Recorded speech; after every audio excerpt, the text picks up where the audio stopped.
Ayun, magandang umaga ulit mga kapatid. Welcome back po muli sa aking channel. Update tayo dito sa trabaho namin.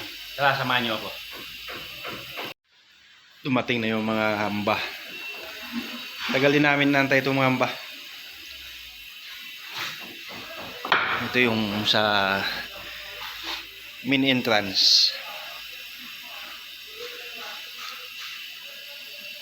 Nara. Gandang kahoy ito. 25 mm by 150 by 1.2.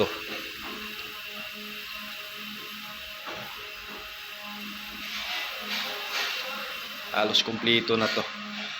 Di pa nagdala dito ng pinto. Mamaya mag-request kami ng isang pinto. Malapit lang naman yan, nasa warehouse lang. Madala dito, masukat ko na yung mga hamba. Pagka nagkasa nito, pwede na putulan yung bandang ilalim. Sakto doon sa mga opening. Lahat ng mga hamba na to naka-bolted na lang to. Wala na to spike na mga pako. Naka-finish na yung lahat ng mga opening. Gagamitan nito ng liquid nail.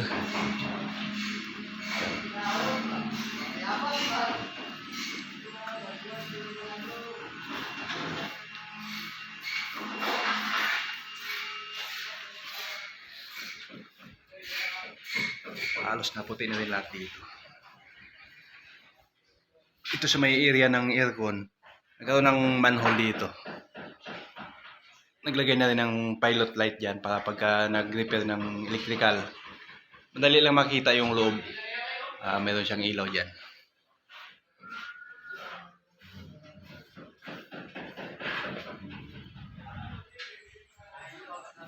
Sa area na lang ng mga aircon yung hindi pa natakpan. Water test na rin itong mga pipe. Chilled water yung aircon dito. Na-testing na yan. Na-hydro test na.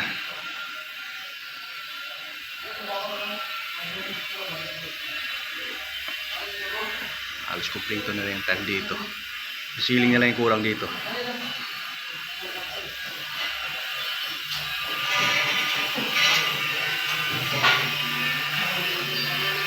Dito halos nabatakan na rin lahat to.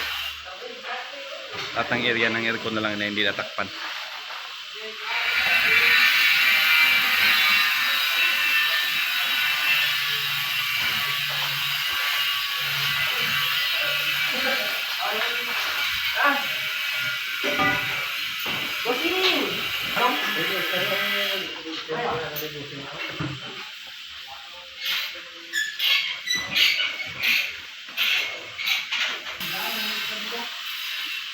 Tapos na rin yung tag dito sa kwarto na to.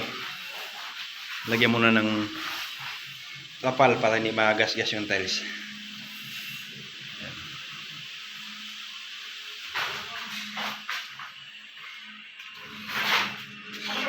Dito, halos kunti na lang din dito. Tapos na rin dito, maliit na lang.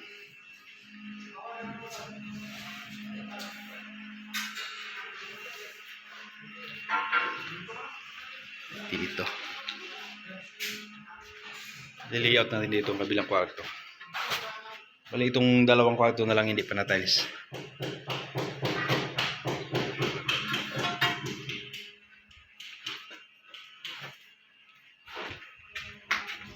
Tsaka dito.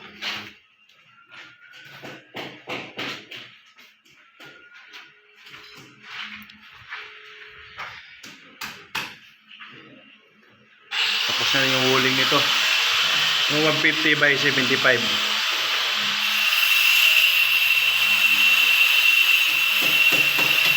Yun sa partition dito.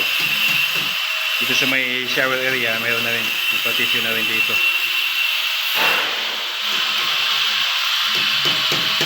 May pan rin dito. Lalagyan ng mga sabon, ng patungan.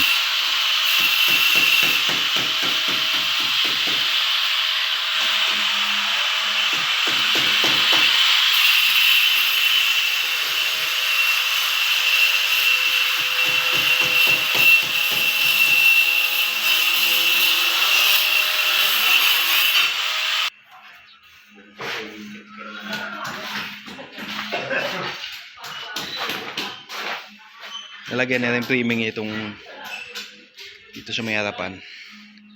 Kakaroon ng bubong dito, yung bandang dulo sa lamin, tempered glass. Hindi na nito pinalagay lahat ng tempered glass. Iniwasan nila pagka nahulugan ang mga matitigas na bagay, mabasag. Mahirap mag-repair pagka tempered glass lahat yan. Kaya yero na to. Dito sa may bungad, doon na lang yung dulo yung tempered glass.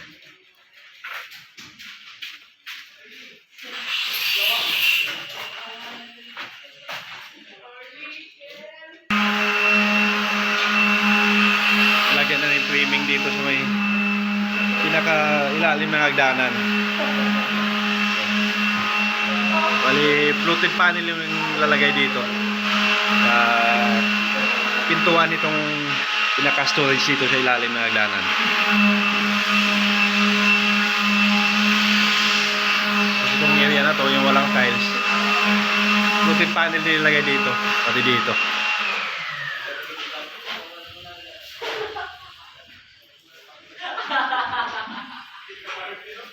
May ceiling na rin dito. Hindi pa tapos. Tinulang yung black screw kaya hindi pa natakpan lahat to. Pati dito sa may CR may framing na rin to.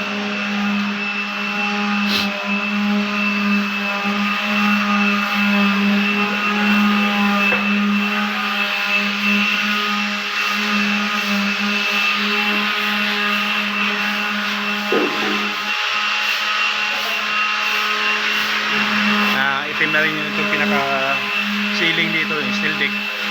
Open lang to, walang ceiling to. Kakaroon ng mga trellis dito, mga tubular na design. Nilagay ng mga framing.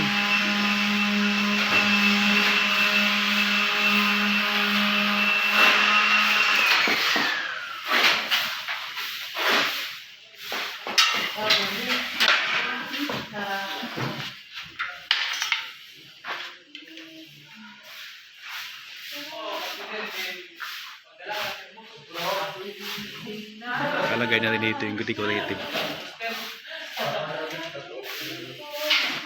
Rino, shoutout muna sa mga kaibigan natin dyan. Shoutout guys. Ano eh, shoutout Noy.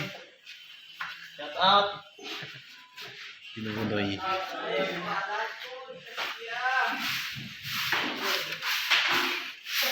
John, shoutout kay Tintin. Wala. Shoutout sa agad. Dating mga minahal ko. Dating.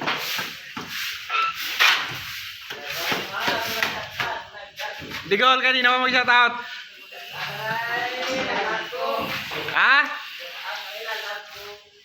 Dalawa, lalab mo eh. Ilan lalab niya? Dalawa. Taga saan yung isa? Sino ba yun? Sino lalab mo? Yung nasa ano? Sa malapit ba? Sa malayo, sa malapit ba? Bahay na mara. Sa may bahay ko dyan. Sa may bahay? Dalawa sa bahay mo eh. Hindi ko natingan kung hindi bubog. John? May ko, bitantay, tatlo itlog yan eh. Ewan ko. Special pala yun, tatlo itlog.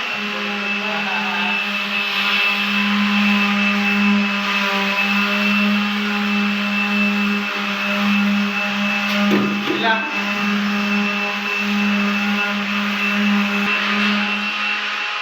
Nililiyan na rin itong pinaka railing dito. Ma-primer na.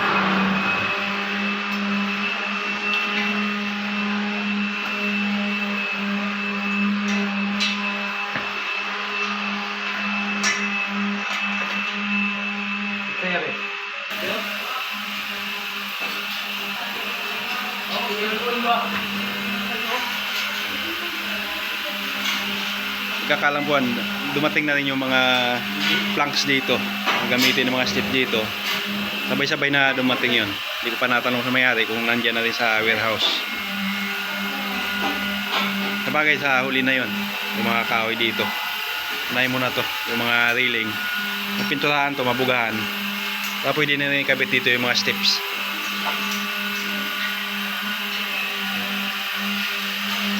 pati itong konkrito, masilihan mo na to. Pati itong ilalim. Nagsisitap nila dito ng tuntungan para masilihan na to.